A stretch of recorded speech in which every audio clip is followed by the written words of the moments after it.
The story so far, Genesis to Numbers. In the beginning, God created the whole world.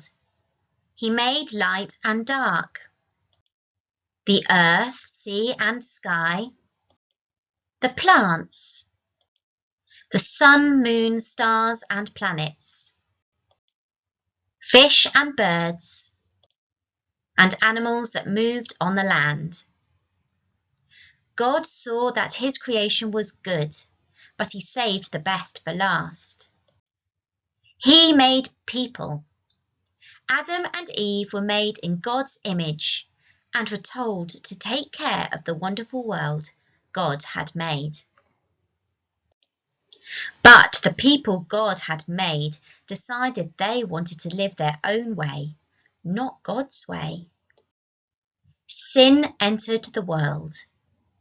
This was a sad day, but God promised that one day he would rescue people and get rid of the sin and sadness that had been let into the world.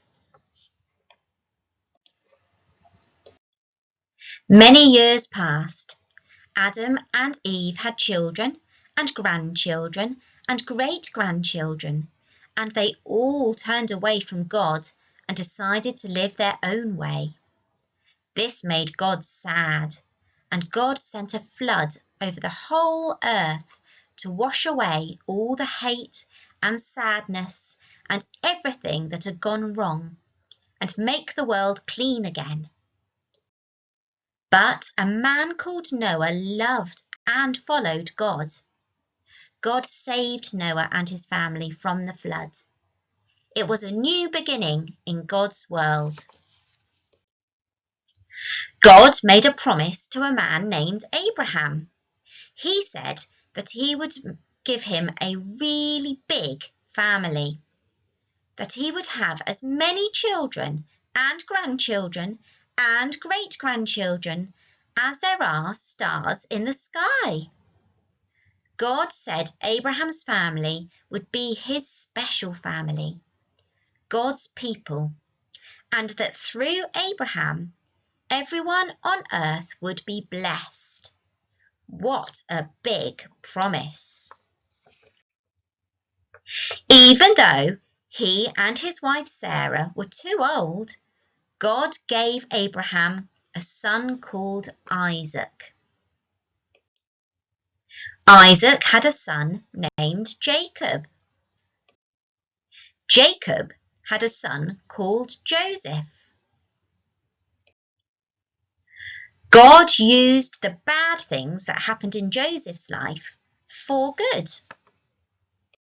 And Jacob's family moved to a land called Egypt.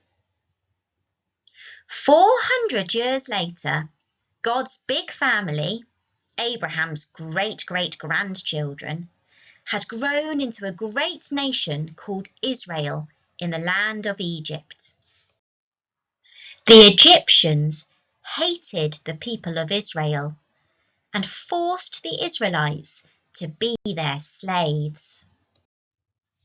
God's people, the Israelites, called out to God for help, and God rescued the Israelites out of the land of Egypt through a man named Moses. The Israelites set out on a journey to the land that God had promised them. Along the journey, God gave rules to help the Israelites follow God's ways, the 10 Commandments. But people still forgot God's ways, and many of them chose not to let God be king over them.